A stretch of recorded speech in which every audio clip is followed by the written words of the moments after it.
Bonjour à vous, c'est Josué et dans cette vidéo, nous allons parler du Saint-Esprit en nous. En fait, je vais chercher à vous faire comprendre pour quelle raison le Saint-Esprit est venu demeurer en nous. Quel est son but? Quel est son rôle? Pourquoi il vient en nous? Vous allez le comprendre dans cette vidéo. La raison numéro 1 pour laquelle le Saint-Esprit est venu en nous, c'est-à-dire venu demeurer en nous, c'est tout simplement pour développer en nous le caractère du Christ. Qu'est-ce que cela signifie? Cela signifie qu'en tant que chrétien, le Saint-Esprit vient nous donner le caractère de Jésus, une semence du caractère de Jésus en nous. Et ce caractère doit être développé. Je vais vous montrer après, au cours de cette vidéo, comment le faire, mais vous devez le comprendre. Donc, le Saint-Esprit ne vient pas en nous pour nous rendre riches. Je ne dis pas que être riche est mauvais. Vous pouvez rouler en Rolls-Royce, vous pouvez rouler en Ferrari, ce n'est pas un péché. Dieu n'a absolument aucun problème contre ça. Mais ce que vous devez comprendre, c'est que le Saint-Esprit est venu afin que nous puissions développer le caractère du Seigneur Jésus-Christ, le comportement du Seigneur Jésus-Christ. Vous savez, Dieu aime tout le monde. Dieu aime tout le monde. Dieu m'aime et Dieu vous aime. Dieu aime tout le monde sur la terre. Même les criminels, Dieu les aime. Mais il y a une différence entre aimer et être agréable. Un père peut aimer tous ses enfants, mais tous ses enfants ne lui seront pas forcément agréables. De quelle façon nous sommes agréables à Dieu? C'est à travers notre caractère. Dieu ne regarde pas, vous savez, ce n'est pas notre argent qui impressionne Dieu. Je peux toucher des centaines de milliers d'euros par mois, cela n'impressionnera pas Dieu. Je peux rouler dans des Rolls-Royce, cela n'impressionnera pas Dieu. Ça veut dire que cela ne va pas toucher le cœur de Dieu. Le cœur de Dieu n'est pas touché envers un chrétien par rapport aux biens qu'il possède. Le cœur de Dieu n'est pas touché par un chrétien lorsqu'il fait des miracles. Je peux prier pour les malades sont guéris, les paralytiques marchent, les aveugles voient, mais ce n'est pas ça qui touche le cœur de Dieu. Dieu est heureux et content lorsqu'il voit un chrétien qui manifeste le caractère et le comportement de Christ. Et c'est cela le but pour lequel le Saint-Esprit est venu en nous. Vous savez, il y a deux expériences dans la vie d'un chrétien. Il y a le Saint-Esprit qui vient en nous et il y a le Saint-Esprit qui vient sur nous. Le Saint-Esprit qui vient sur nous vient pour un autre but. Le Saint-Esprit qui vient sur nous ne vient pas pour nous donner le caractère de Christ. Mais le Saint-Esprit qui vient en nous vient pour nous donner le caractère de Christ. Cela signifie qu'en tant que chrétien, lorsque les gens doivent vous voir, excusez-moi, ils doivent voir le caractère de Jésus en vous. C'est pour cela que la Bible dit par exemple que les chrétiens de Bérée, par exemple, la Bible dit qu'on les appelait chrétiens. Pourquoi? Parce que lorsqu'ils voyaient les chrétiens, lorsqu'ils voyaient leur comportement, lorsqu'ils voyaient leur caractère, lorsqu'ils voyaient leur façon d'agir, ils se disaient mais ces personnes-là ressemblent à Jésus-Christ. C'est ça le but du Saint-Esprit en nous. Le Saint-Esprit vient en nous pour que nous puissions développer le caractère de Jésus. Il faut que quand les gens vous voient, les gens pensent à Jésus. Il faut que quand les gens vous voient, ils pensent à Jésus. C'est-à-dire ils ne réfléchissent pas. Moi, il y a des entreprises là où j'ai travaillé et quand les gens me regardent, ils me disent « mais tu es chrétien ». Pourquoi? Parce qu'ils voient votre caractère, ils voient votre comportement et ils se disent « mais ce type ressemble à Jésus ». Et c'est le but pour lequel le Saint-Esprit est venu. Maintenant, comment développer le caractère de Christ en vous? Comment le caractère de Christ se développe en vous?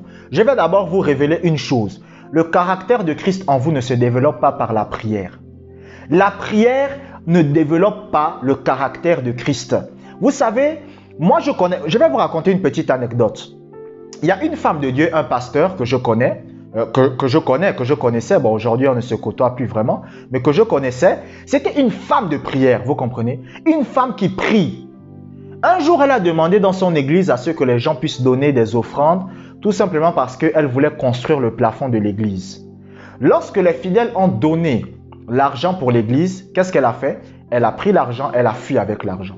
Donc, c'est un exemple d'une personne qui, bien que c'était une femme de prière, c'était une femme qui priait. Lorsqu'elle priait, Dieu l'exauçait, mais elle n'avait pas le caractère de Christ. Vous savez, il y a des gens comme ça. Ce n'est pas parce que vous priez et que Dieu vous exauce que ça veut dire que vous êtes agréable à Dieu. Dieu aime tout le monde, vous comprenez? Dieu aime tout le monde.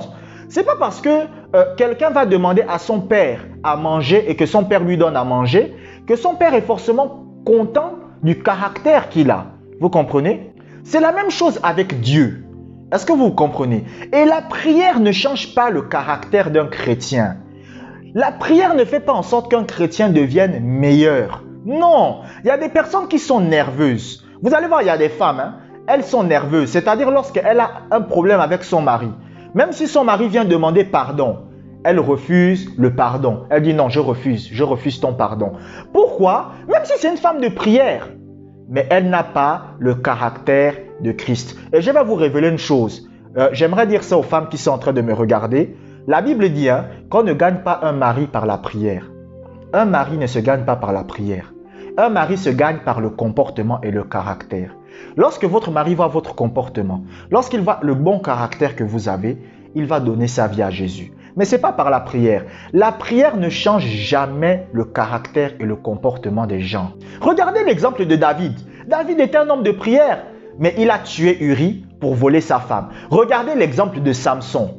La Bible dit que Samson un jour avait soif et il a prié. La Bible dit que il y a de l'eau qui est sortie d'un rocher. Rendez-vous compte.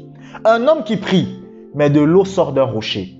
Mais pour ceux qui connaissent la Bible, vous avez lu l'histoire de Samson. Vous connaissez les histoires que Samson a fait. Il est parti coucher avec des prostituées. Un homme de Dieu. Mais pourtant, lorsqu'il prie, il a des réponses à ses prières. Parce que la prière ne change pas le caractère de quelqu'un. Vous pouvez prier.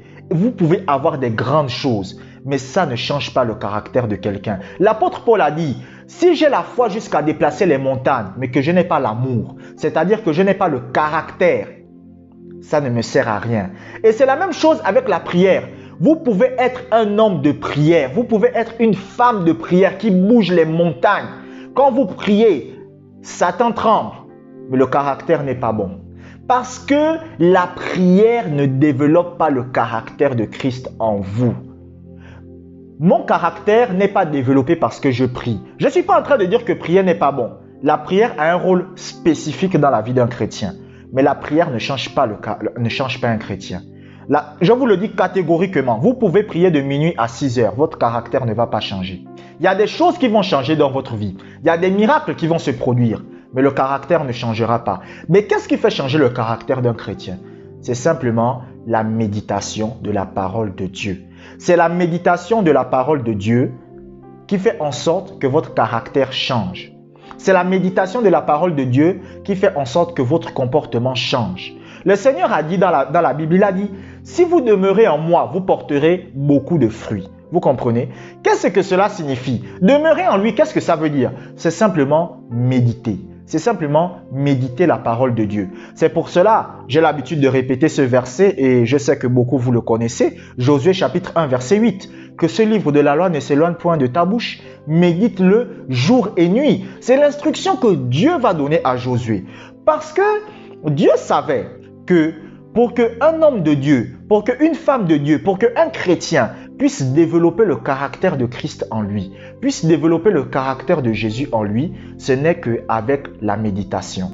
Plus vous passez du temps à méditer la parole de Dieu, plus votre caractère va changer. Moins vous passez du temps à méditer la parole, moins le caractère de Christ va changer en vous. Ce n'est pas la prière. La prière ne change pas votre caractère. Vous pouvez prier pendant 3 heures de temps tous les jours. Moi, je l'ai fait.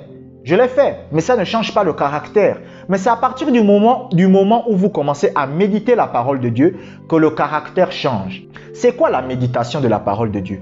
Méditer la parole de Dieu, c'est simplement répéter les Écritures dans votre tête.